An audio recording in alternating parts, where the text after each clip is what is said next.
அமெரிக்காவின் டெக்சாஸ் நகரை புரட்டி போட்ட வெள்ளத்திற்கான காரணம் என்ன, சேத நிலவரங்கள் என்ன என்பதை டிகோட் பகுதியில் பார்க்கலாம்.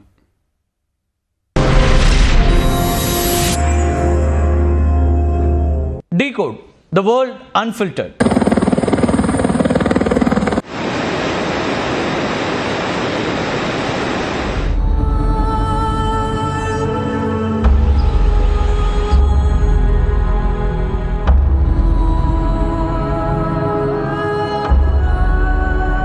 இப்படி ஒரு பேரழிவை பார்த்ததே இல்லை என வேதனை தெரிவிக்கின்றனர் அமெரிக்காவின் டெக்சாஸ் மாகாண மக்கள். கடந்த வெள்ளிக்கிழமை முதல் அங்கு கடுமையான சேதங்களை ஏற்படுத்தி வரக்கூடிய திடீர் வெள்ளத்தில் சிக்கி இறந்தவர்களுடைய எண்ணிக்கை 100ஐ கடந்திருக்கிறது. இது பற்றிய செய்திகளை நம்ம பார்த்திருப்போம். ஆனாலும் விரிவாக ஏன் இவ்வளவு பெரிய இழப்பு ஏற்பட்டது என்பது குறித்து தான் டீகோட் செய்ய இருக்கின்றோம்.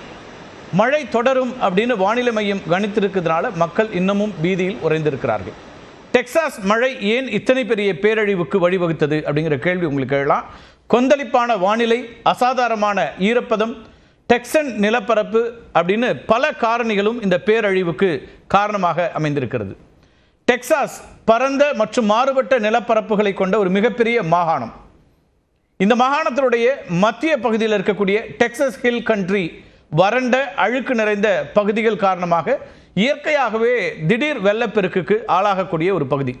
இங்கே இருக்கக்கூடிய மண் மழையை உறிஞ்சுவதற்கு பதிலாக நீர் ஓட்டத்தை ஏற்படுத்தக்கூடியதாக இருக்கு. மற்றொரு இடமான கர் கவுண்டிலையும் ஓராண்டு சராசரி மழை பொழிவில் 1/3 ஒரே இரவில் பெய்திருக்குது. இதுவே இந்த வெள்ளப்பெருக்குக்கு மிக முக்கியமான காரணமாக பார்க்கப்படுது. குவாடலூப் ஆற்றில் வெறும் 45 நிமிடங்களில் 26 அடி அளவுக்கு நீர்மட்டம் உயர்ந்தது. இதனால் ஆற்றங்கரையில் இருந்த குடியிருப்புகள் வெள்ளத்தில் மூழ்கின. இந்த ஆற்றங்கரையோரம் கேம்ப் மிஸ்டிக் அப்படின்னு அழைக்கப்படக்கூடிய கிறிஸ்துவ கோடைக்கால முகாம் நடந்திருக்கிறது. அதுவும் உருக்குலைந்து போயிருக்கிறது. இங்கு தங்கியிருந்த 27 சிறுமிகள் வெள்ளத்தில் அடித்து செல்லப்பட்டு உயிரிழந்து விட்டதாக அறிவிக்கப்பட்டிருக்கு. தற்போது டெக்சாஸில் திடீர்னு ஏற்பட்ட இந்த வெள்ளப்பெருக்கினால பல கட்டடங்கள் சேதமடைஞ்சிருக்கின்றன. நூற்றுக்கணக்கான மரங்கள் வேரோடு சாய்ந்திருக்கின்றன. ஏராளமான வாகனங்கள் அடித்து செல்லப்பட்டிருக்கின்றன. சாலைகள் வெள்ளத்தில் மூழ்கியதுனால போக்குவரத்து பாதிக்கப்பட்டிருக்கிறது. ஹெலிகாப்டர்கள், படகுகள் மற்றும் ட்ரோன்கள் மூலம் காணாமல் போனவர்களை தேடும் பணிகள் முழு வீச்சில் நடைபெற்று வருகின்றன. கிட்டத்தட்ட இப்போ 4 to 5 நாட்கள் ஆகிவிட்டன. ஆனாலும் இன்னமும் இந்த தேடல் பணிங்கிறது தொடர்ந்து கொண்டே இருக்கிறது.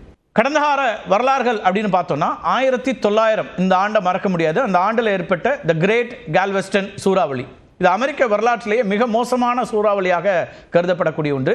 டெக்சாஸ் அருகில் கால்வெஸ்டன் தீவை செப்டம்பர் 18 அந்த சூறாவளி தாக்கியது 1900. இதனால கல்ஃப் ஆஃப் மெக்சிகோவில் 16 அடி வரை அலைகள் எழுந்தன. கால்வெஸ்டன் தீவில் மட்டும் 6000 பேர் உயிரிழந்தாங்க. பெரும்பாலான இறப்புகள் உப்பு நீரில் மூழ்கியதனால ஏற்பட்ட இறப்புகள். அதுக்கு பிறகு 1921 செப்டம்பர் 2 ஏற்பட்டது டெக்சாஸில் மற்றொரு வெள்ளப்பெருக்கு. அப்போது பெயரிடப்படாத மிகப்பெரிய சூறாவளி தென்மத்திய டெக்சாஸை தாக்குச்சு.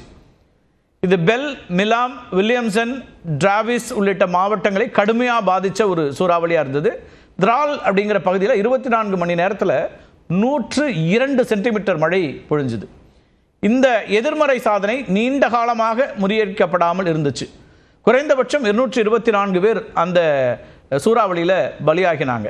இதே போல் 1998 அக்டோபர் மாதம் 17 டெக்சாஸில் மிகப்பெரிய மழை பொழிவு இருந்தது. 17 தொடங்கி மாத இறுதி வரை விடாமல் அடைமழை பொழிந்தது. மேட்லைன் மற்றும் லெஸ்டர் அப்படிங்கிற 2 கிழக்கு பசிபிக் சூறாவளிகளுடைய தாக்கத்தினால குவாடலூப் மற்றும் சான் ஆண்டனியோ நதி படுகைகளில் 76 சென்டிமீட்டர் மழை அப்போ பொழிவு இருந்தது. இதனால 2 நதிகளிலுமே வரலாறு காணாத வெள்ளப்பெருக்கு ஏற்பட்டுச்சு. வாகனங்கள் வெள்ளத்தில் அடித்து செல்லப்பட்டன. 31 பேர் உயிரிழந்தாங்க. 12,000 வீடுகளும் 700 வர்த்தக நிறுவனங்களும் சேதமடைந்தன. 77,000 கோடி ரூபாய் அளவுக்கு இழப்பு ஏற்பட்டதா அப்போ கணக்கிடப்பட்டுச்சு.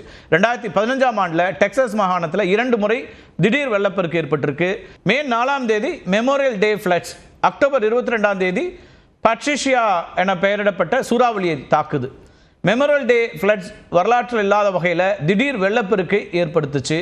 குறிப்பாக பிளாங்கோ மற்றும் சான் மார்கோஸ் நதிகளில் கடுமையான வெள்ளப்பெருக்கு ஏற்பட்டுச்சு. உயிரிழப்புகள் குறித்த அதிகாரப்பூர்வ எண்ணிக்கை அறிவிக்கப்படவில்லை. ஆனாலும் ஏராளமானோர் காணாமல் போனதாக அப்போது அறிவிக்கப்பட்டுச்சு. 2017 ஏற்பட்ட ஹாவி சூறாவளியும் ரொம்ப முக்கியமானது. இந்த ஹாவி சூறாவளியின் தாக்கத்தினால டெக்சாஸ் முழுக்க முன்னெப்போதும் இல்லாத அளவுக்கு மழை பொழிவு இருந்துச்சு. சில பகுதிகளில் 8 நாட்களில் 152 சென்டிமீட்டர் வரைக்கும் மழை பொழிவு இருந்துச்சு. சுமார் 100 பேருடைய உயிரை ஹாவி சூறாவளி காவு வாங்கியது. உயிர் சேதம் மட்டுமில்லாமல் ஹாவி சூறாவளியால் $125 பில்லியன் அளவுக்கு சேதம் ஏற்பட்டுச்சு. அமெரிக்க வரலாற்றில் மிக அதிக அளவிலான சேதத்தை ஏற்படுத்திய சூறாவளிகளில் இந்த ஹாவியும் ஒன்று. உலகம் முழுக்க இந்த டெக்சாஸில் ஏற்பட்ட பேரழிவை, இயற்கையினால் ஏற்படக்கூடிய இந்த பேரழிவை கவனிக்கிறாங்க. காலநிலை மாற்றம் அப்படிங்கிறது எல்லா நாடுகளும் உன்னிப்போடு கவனிக்கப்பட வேண்டியது அப்படிங்கிறத சொல்லக்கூடிய மற்றும் ஒரு சம்பவமாக இது மாறி இருக்கு.